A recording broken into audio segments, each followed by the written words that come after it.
টাইগারদের কোচের জন্য বিসিবিতে তোলপাড়, বাংলাদেশের অফার ফেরালো ফ্লেমিং আর অ্যান্ডি ফ্লাওয়ার।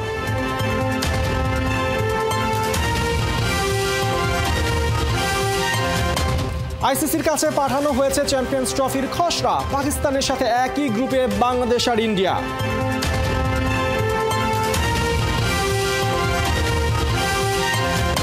কোপা আমেরিকায় কাটছে না ফুটবল ভক্তদের ঘোর, সকালে আর্জেন্টিনার প্রতিপক্ষ ইকুয়েডর।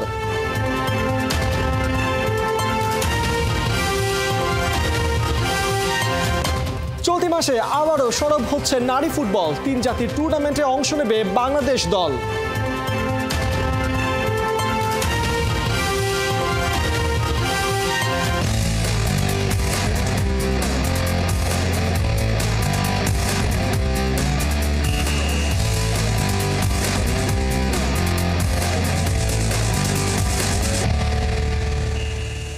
স্বাগত খেলাযোগে, আপনাদের সাথে আছি পার্থ বণিক।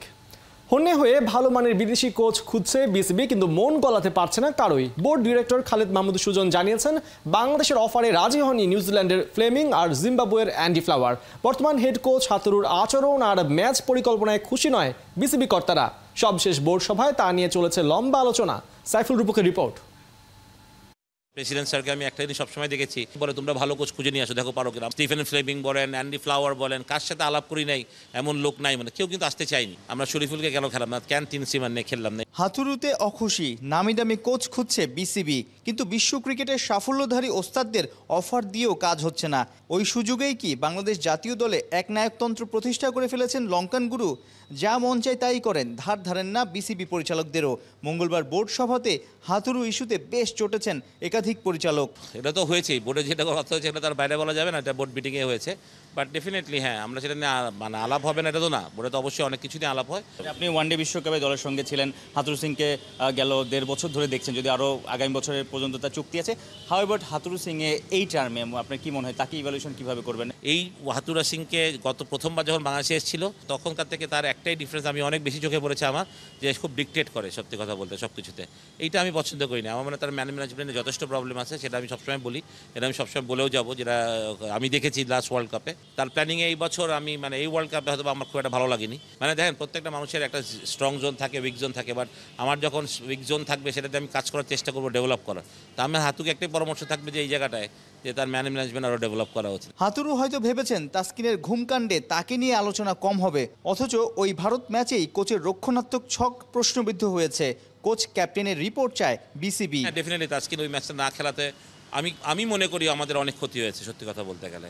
এবং মানে আমি এটাও প্রশ্ন মানে আমার ছিল যে তাসকিন খেলেনি, এরা বোর্ড ম্যানেজমেন্ট নিতেই পারে, লেট করে এসছে মাঠে, অথবা প্রিপারেশনটা ঠিকমতো ছিল না। শরীফুল তো ছিল, আমরা শরীফুলকে কেন খেলাম না, ক্যান তিন সিমান নিয়ে খেললাম না। এটা আমার একটা আশ্চর্য লাগে আমার কাছে এখনও, যে আমি তো অ্যাপেলের সাথে অ্যাপেলই চেঞ্জ করবো, আমি অ্যাপেলের সাথে তো কমলা চেঞ্জ করবো না। Zakir is a very good player, no doubt, but আমার ওই বেসে জাকিরকে দরকার ছিল না বলে আমি মনে করি আমার একটা ফাস্ট বোলার বেশি দরকার ছিল। তাহলে হয়তো আমরা ইন্ডিয়ার রানটা 190 জায়গায় হয়তো আমরা 160-70 মধ্যে বাহাতি পেসারদের এগেনস্টে কিন্তু কোহলি রোহিতরা ভালো করছিল না।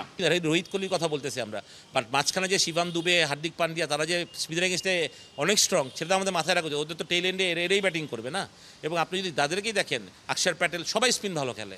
তা আপনি তো ওই 20 ওভারে খেলায় 8 ওভার শান্ত ফাস্ট বোলিং করাতে নিশ্চয়ই হিমশিম খেতে হয়েছে, যে কখন করাবে, কাকে করাবে, ঠিক না? নতুন বলেও করাতে হচ্ছে, পরেও করাতে হয়েছে, আবার মাঝেও করাতে হবে, ডেপথে আপনি কীভাবে করাবেন? 8 ওভারে তো ভাঙবেন। তো 8টা ফাস্ট বোলার থাকলে আমি মনে করি এটা ম্যাচ ইজিয়ার হতো বাংলাদেশের জন্য। একটা না যে খালি আফগানিস্তান আমরা ওই 12 ওভারে 1 বলে করতে পারি নাই, বা অন্যান্য ম্যাচগুলোতেও আমরা কেন এরকম হলো, বা কীরকম আমরা নেপালের সাথে এত কম রান করলাম কেন, বা আমাদের ওইরকম ব্যাটিং প্ল্যানিংটা কীরকম ছিল, এগুলো সবই তো রিপোর্ট দেওয়ার প্রয়োজন আছে। এই রিপোর্ট আসলে হয়তো বা সেটা তখন আরও ওয়াস্টলি বলা যাবে, তখন হয়তো বা বোর্ড থেকে হয়তো বা নির্দেশনা যেতে পারে বা বলতে পারে। রিপোর্ট কি আসলে আদৌ দেয় কিনা, বা কি সিস্টেমটা কি আসলে? না, এটা নিয়ে আমি কালকে বলেছি, রিপোর্ট তো দেওয়াই উচিত, মানে এইভাবে তো হলে হবে না, একটা তো জবাব দেওয়া থাকা উচিত। সাইফুল রূপক, 71। ভারত, পাকিস্তান, বাংলাদেশ চ্যাম্পিয়ন্স ট্রফিতে একই গ্রুপে 3 এশিয়ান জায়ান্ট। আনুষ্ঠানিকভাবে চ্যাম্পিয়ন্স ট্রফির সূচি ঘোষণা না হলেও এই টুর্নামেন্টের একটি সম্ভাব্য সূচি আইসিসিকে পাঠিয়েছে আয়োজক পাকিস্তান ক্রিকেট বোর্ড। প্রস্তাবিত সূচি অনুযায়ী গ্রুপ এতে পাকিস্তান, ভারত, বাংলাদেশ ও নিউজিল্যান্ড, আর গ্রুপ বিতে ইংল্যান্ড, দক্ষিণ আফ্রিকা, অস্ট্রেলিয়া ও আফগানিস্তান। অংশগ্রহণকারী সব দেশ আইসিসির কাছে খসড়া এই গ্রুপ নিয়ে তাদের সমর্থন জানিয়েছে। বাকি আছে কেবল ভারত। ভারতীয় ক্রিকেট কন্ট্রোল বোর্ড তাদের সরকারের সঙ্গে আলোচনার পর টুর্নামেন্টের বিষয়ে তাদের অবস্থান চূড়ান্ত করবে। আগামী বছরের 19 ফেব্রুয়ারি থেকে 9 মার্চ পর্যন্ত হবে চ্যাম্পিয়ন্স ট্রফি, যেখানে 1 মার্চ আইসিসি চ্যাম্পিয়ন্স ট্রফিতে ভারত পাকিস্তান ম্যাচ রেখেছে পিসিবি। টি-20 বিশ্বকাপ জয়ের 4 দিন পর অবশেষে বার্বাডোস থেকে বাড়ি ফিরল চ্যাম্পিয়ন ভারত। ভোর 6টায় চার্টার্ড বিমানে দিল্লিতে নামে বিরাট কোহলিরা। রোহিত শর্মাদের বরণ করে নিতে বাইরে অপেক্ষায় ছিলেন লাখো জনতা। প্রধানমন্ত্রী নরেন্দ্র মোদীর সঙ্গে সকালে ব্রেকফাস্ট শেষে মুম্বাইয়ে বিকেলে গ্র্যান্ড রিসেপশনে যোগ দিয়েছে টিম ইন্ডিয়া। মেহেদী নাইমের রিপোর্ট। AIC 24 WC এয়ার ইন্ডিয়ার বিশেষ চার্টার্ড এই বিমানের নম্বরটি ভুলতে পারবেন না বিরাট কোহলিরা। চ্যাম্পিয়ন হবার পরই যে 24-এর বিশ্বকাপের নামের সঙ্গে মিলিয়ে রাখা হয়েছে বিমানের নামটা। 4 দিনের অপেক্ষার পর অবশেষে গভীর রাতে বার্বাডোস ছেড়ে এবার ঘরে ফেরার পালা বিশ্ব চ্যাম্পিয়ন ইন্ডিয়ার। অপেক্ষার ফল নাকি মিষ্টি হয়। 2007 সালের 17 বছর পর অবশেষে মিলল সেই পরম আরাধ্য, যার জন্য অপেক্ষা 130 কোটি মানুষের। ভোর 6টায় দিল্লিতে বিমান পৌঁছলে সবার আগে নামেন ফাইনাল জয়ের নায়ক বিরাট কোহলি। বাইরে তখন রাত থেকেই হাজার হাজার মানুষের অপেক্ষা। দিল্লির হোটেলে বিশ্রাম শেষে সকাল 11টায় নরেন্দ্র মোদীর সঙ্গে দেখা করবেন রোহিত শর্মারা। সেখানে একসঙ্গে করবেন ব্রেকফাস্ট। দেশকে এমন গৌরব এনে দেয়া মেন ইন ব্লুদের উপর এরপর আছে দিনব্যাপী গ্র্যান্ড রিসেপশন। এরপরই আসল উৎসব শুরু। দিল্লি থেকে মুম্বাইয়ে যাত্রা করবে রাহুল দ্রাবিড়ের দল। সেখানে তাদের অপেক্ষায় প্রায় লাখো জনতা। 2007 সালের মতো এবারও ছাদখোলা বাসে শহরে NPCA থেকে 2 কিলোমিটার দূরে ওয়াংখেড়ে স্টেডিয়ামের ভিক্টোরি প্যারেড, যেখানে রাস্তার দুই পাশে ভারতকে অভিনন্দন জানাতে প্রস্তুত ভক্তরা। মুম্বাইয়ের ওয়াংখেড়ে স্টেডিয়ামে 2011 সালে ওয়ানডে বিশ্বকাপ জিতেছিল ভারত। সেই দলের অনেকেই আছেন এই দলে। বিরাট, রোহিত, জাদেজাদের তো শেষের সুর। সংক্ষিপ্ত এই জীবনে এই মুহূর্তটা লাইফ টাইম অ্যাচিভমেন্ট। 2011 সালকে ফিরিয়ে আনতে সন্ধ্যা 7টা থেকে ওয়াংখেড়েতে শুরু হবে রাতব্যাপী জয় উৎসব আর সংবর্ধনা। মেহেদী নাইম, 71।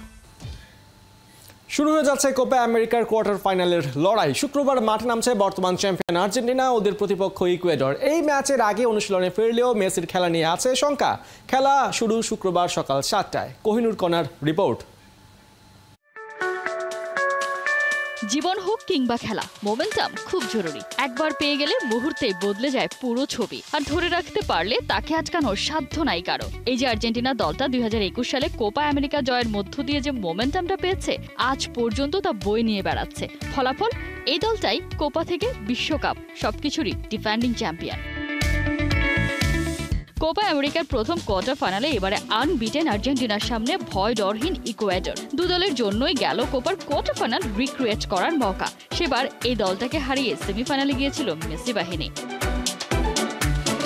সেই আর্জেন্টিনা এখন আরও দাপুটে। স্কালোনির শিষ্যরা এগিয়ে দু দলের অতীত পরিসংখ্যানে। এখনো পর্যন্ত 22 বারের লড়াই আর্জেন্টিনার 13 জয়ের বিপরীতে ইকুয়েডর জিতেছে 3 ম্যাচে। বিগ ম্যাচে ইতিহাস নয়, বরং সবার দৃষ্টি একদিকে। সবার প্রশ্নও একটাই, লিওনেল মেসি খেলবেন তো কোয়ার্টার ফাইনালে? হ্যামস্ট্রিং ইনজুরির কারণে গ্রুপ পর্বের শেষ ম্যাচে তাকে বিশ্রামে রাখে স্কালোনি। ইনজুরি কাটিয়ে অনুশীলনে ফেরায় স্বস্তি ফিরেছে শিবিরে, তবে পুরোপুরি ফিট কিনা সে বিষয়ে আছে শঙ্কা। ইকুয়েডরের বিপক্ষে মেসির পরিসংখ্যানটাও বেশ খাসা। এখনো পর্যন্ত করেছেন 7 গোল। এই ম্যাচে মেসি ছাড়াও একাদশে আসতে পারে একাধিক পরিবর্তন। ম্যাকঅ্যালিস্টার, আলভারেজ, ডিপল সবাই ফিরছেন 11-এ। মেসির জন্য শেষ মুহূর্ত পর্যন্ত অপেক্ষা করব। আজকের অনুশীলনের পরই ওর সাথে কথা বলে তারপর সিদ্ধান্ত নেওয়া হবে। ওকে নিয়ে কোনো ঝুঁকি নিতে চাই না। এই ম্যাচে মেসির পর বাড়তি নজর থাকছে 2 মার্টিনেজের উপর। লাউতারো মার্টিনেজ 3 ম্যাচে করেছেন 4 গোল, আর এমি মার্টিনেজ ধরে রেখেছেন ক্লিন শিট।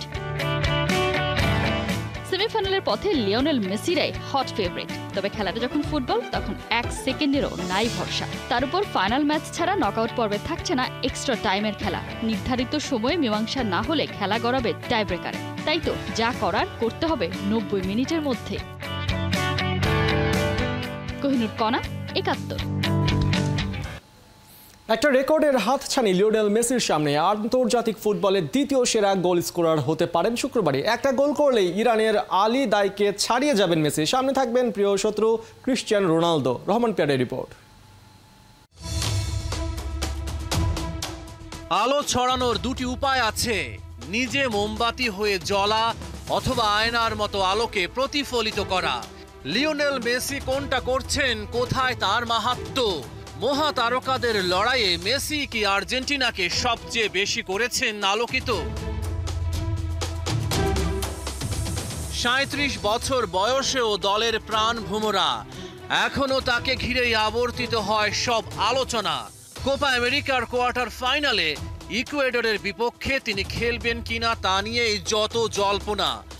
যদি শেষ পর্যন্ত মেসি না খেলেন তবে ম্যাচের আগেই বিশ্ব চ্যাম্পিয়নদের মনোবলে আসবে একটা বড় ধাক্কা। একটা বৃত্ত পূরণের লক্ষ্য সর্বকালের অন্যতম সেরার কোপা বিশ্বকাপ কোপা যদি হয়ে যায় তবে এই আর্জেন্টিনা দল ইতিহাসের অন্যতম সেরা আন্তর্জাতিক ফুটবল দলে পরিণত হবে, যেমনটা হয়েছিল স্পেন ইউরো বিশ্বকাপ ইউরো জয় করে। আর্জেন্টিনা কোপা আমেরিকায় চ্যাম্পিয়ন হতে পারবে কিনা সেটা এখনো অনেক দূরের প্রশ্ন। তার আগে ফ্যানরা ইকুয়েডরের বিপক্ষে স্টার্টিং 11-এ লিওনেল মেসির নামটা দেখতে চাইবে। আর্জেন্টাইন ফ্যানদের জন্য টিওয়াইসি স্পোর্টস খুশির খবর দিয়েছে, মেসি থাকছেন স্টার্টিং 11-এ।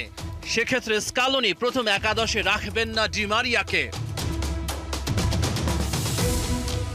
ইকুয়েডরের বিপক্ষে একটা নতুন রেকর্ডে নিজের নাম লেখাতে পারেন মেসি। ইরানের আলী দাইকে ছাড়িয়ে যেতে পারবেন কি? মুখে স্বীকার না করলেও মেসি এখানেও রোনালদোর সাথে ইঁদুর বিড়াল দৌড়ে সামিল, যদিও এখনো অনেকটাই দূরে মেসি। ব্রাজিলের সাবেক কোচ স্কলারি একবার বলেছিলেন, রোনালদোর জীবনে একমাত্র খারাপ জিনিস হলো মেসি। যদি মেসি না থাকতো তাহলে রোনালদোই হতেন বিশ্বসেরা। রহমান পেয়ার, 71। ব্রাজিলকে তাদের প্রাপ্য পেনাল্টি দেওয়া হয়নি, ভুল স্বীকার করলো কনমেবল। এক বিবৃতিতে কনমেবল জানিয়েছে রেফারি সঠিকভাবে পর্যবেক্ষণ করতে পারেনি, পেনাল্টি ব্রাজিলের পাওয়ার কথা ছিল। কোপা আমেরিকায় গ্রুপ পর্বের শেষ ম্যাচে কলম্বিয়ার বিপক্ষে ঘটেছে এমন অনাকাঙ্ক্ষিত ঘটনা। কোহিনুর কণার রিপোর্ট। কলম্বিয়ার আনবিটেন জার্নিতে আঘাত হানতে পারেনি ব্রাজিল। গ্রুপ পর্বের শেষ ম্যাচে ওদের বিপক্ষে 1-1 গোলের ড্র নিয়ে কোয়ার্টার ফাইনালে পা রাখে ভিনিসিয়াস জুনিয়ররা। তবে ম্যাচ ড্র নয়, বরং পেনাল্টি না পাওয়ার আক্ষেপ আর ক্ষোভ নিয়ে বাড়ি ফিরে ব্রাজিল। ব্রাজিলের ক্ষোভ যে অমূলক ছিল না সেটাই এবার প্রমাণ করলো কনমেবলের স্বীকারোক্তি। ব্রাজিলকে তার ন্যায্য পেনাল্টি থেকে বঞ্চিত করা হয়েছে এমনটাই নিশ্চিত করেছে কনমেবল। রেফারি থেকে ভিএআর ঠিক সিদ্ধান্ত নিতে ব্যর্থ হয়েছে, সবার ভুলে অবিচারের শিকার হয়েছে 9 বারের চ্যাম্পিয়নরা। আনুষ্ঠানিকভাবে বিবৃতিতে কনমেবল জানিয়েছে ভিনিকে ফেলে দেওয়ার আগে মুনোজ বল স্পর্শ করেননি। রেফারি বিষয়টি ঠিকভাবে পর্যবেক্ষণ করতে পারেননি, যদিও তিনি বিভিন্ন অ্যাঙ্গেল থেকে দেখেছিলেন। সবারই একটা ভুল হয়ে গেছে। ঘটনাটি ঘটে ম্যাচের 42 মিনিটে। নিজেদের বক্সে ব্রাজিলিয়ান উইঙ্গার ভিনিসিয়াসকে ফেলে দেন কলম্বিয়ান ডিফেন্ডার দানিয়েল মুনোজ। সেই সময় পেনাল্টি দাবি করে ব্রাজিল, কিন্তু ভেনেজুয়েলান রেফারি ফাউলের বাঁশি বাজাননি। মুনোজ বল স্পর্শ করেছিলেন এটা ভেবে ভিআর রেফারি আর্জেন্টিনার মাউরো ভিজলিয়ানো মাঠের রেফারির সিদ্ধান্ত কার্যকর রাখেন। ম্যাচ শেষে রেফারির সিদ্ধান্তের সমালোচনা করেছিলেন ব্রাজিল কোচ দরিভাল জুনিয়র। তার দাবি ছিল ওই ঘটনায় ম্যাচের মোমেন্টাম নষ্ট হওয়ার পরে ব্রাজিল গোল হজম করে বসে, আর এই জন্যই ব্রাজিলকে মাঠ ছাড়তে হয়েছিল 1 পয়েন্ট নিয়ে। এতে জিতেই গ্রুপ রানার্স আপ হয়ে ব্রাজিলকে যেতে হয় কোয়ার্টার ফাইনালে, যেখানে তাদের প্রতিপক্ষ 15 বারের চ্যাম্পিয়ন শক্তিশালী উরুগুয়ে। অথচ এই ম্যাচে ব্রাজিল জয় পেলে টেবিল টপার হয়ে কোয়ার্টার ফাইনালে যেতে পারত। সেক্ষেত্রে নকআউটে সেলেসাওদের প্রতিপক্ষ হতো খানিকটা দুর্বল প্রতিপক্ষ পানামা। কথাই তো আছে, একটি ভুল সারা জীবনের কান্না। এই ভুলটাও ব্রাজিলকে কাঁদাবে না তো? কোহিনুর কণা, ৭১। বিমানের টিকিট জটিলতার কারণে ভুটানের সাথে ফিফা প্রীতি খেলা হচ্ছে না নারী ফুটবলারদের। তবে চলতি মাসেই 3 জাতির টুর্নামেন্ট আয়োজন করতে যাচ্ছে ভুটান। সম্ভাব্য আরেক দেশ হতে পারে নেপাল। অর্ণবাপী রিপোর্ট। বঙ্গমাতা গোল্ড কাপ ফুটবলেই শুরু হয়েছিল এক নতুন জাগরণ, মিলেছিল আলোর দিশা। দিনে দিনে নারী ফুটবলে বেড়েছে বাংলার মেয়েদের ভালোবাসা। মারিয়া, মনিকা, সঞ্জিলাদের উত্থানের সব যেন একই সুতোয় গাঁথা। দেশের নানা প্রান্ত থেকে প্রতিভাবান এবং ফুটবলে ঘর বাঁধতে চাওয়া মেয়েদের বাফুফে নিয়ে আসে এক ছাদের নিচে। পরে পরিচর্যা আর জল মেলে দারুণ ফল, এক একটা হীরার টুকরো উঠে আসে। সাফ এএফসি থেকে শুরু করে আন্তর্জাতিক টুর্নামেন্ট, ঘরে আসতে থাকে একের পর এক শিরোপা। বিশ্বমঞ্চেও হয় বাংলার মুখ উজ্জ্বল। এই বছরই আরও একটা সাফ। তার আগে নারী দলকে আন্তর্জাতিক ম্যাচের মধ্যে রাখতে সব চেষ্টাই করছে বাফুফে। এই যে আমাদের যে 8 তারিখে যাওয়ার কথা ছিল সেটা হচ্ছে না, ডিউ টু ফ্লাইট প্রবলেম, যেহেতু আর কোনো অল্টারনেটিভ নাই। কারণ ভুটানের সাথে কথা বলেছি, ভুটান এখন যেটা করছে সেটা হচ্ছে যে তারা আরেকটা টিম খুঁজছে ট্রাইনেশন করার জন্য, আরেকটা টিম খুঁজছে। এবং আমরা এখনো পর্যন্ত যতটুকু কনফার্ম হয়েছি, আমরা এখান থেকে হয়তো 22 তারিখে যাব। ফিফা ফ্রেন্ডলি উইন্ডোর মধ্যে এই টুর্নামেন্ট না পড়ায় জয় পরাজয়ে র্যাঙ্কিংয়ের পয়েন্টের হিসেবটা কমবে ঠিকই, কিন্তু 3 দেশের প্রতিদ্বন্দ্বিতামূলক টুর্নামেন্টে বাড়বে মেয়েদের মনোবল। র্যাঙ্কিংয়ের দিক থেকে হয়তো আমরা একটু পয়েন্ট কম পাবো, ঠিক আছে, বাট আমি মনে করি যেহেতু ট্রাইনেশন হবে, আরেকটা টিম আসবে, ভুটান আরেকটা টিম, এবং আমরা খেললে আমার মনে হয় সেটা আরও বেশি কম্পিটিটিভ হলো এবং মেয়েদের জন্য বেশি ভালো হলো, বেশি ম্যাচ খেলতে পারলো।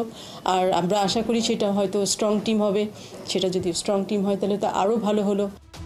বাংলাদেশ আর নেপালকে নিয়ে ভুটানে 3 জাতির টুর্নামেন্টটি চলতি মাসের শেষে মাঠে গড়াবে। অর্ণবাপী, ৭১। এই ছিল এখনকার খেলাযোগে। সরাসরি সংবাদ ও অনুষ্ঠান দেখতে থাকুন ৭১-এর ফেসবুক পেজে এবং সাবস্ক্রাইব করুন ৭১-এর ইউটিউব চ্যানেল। ৭১-এর সাথেই থাকুন।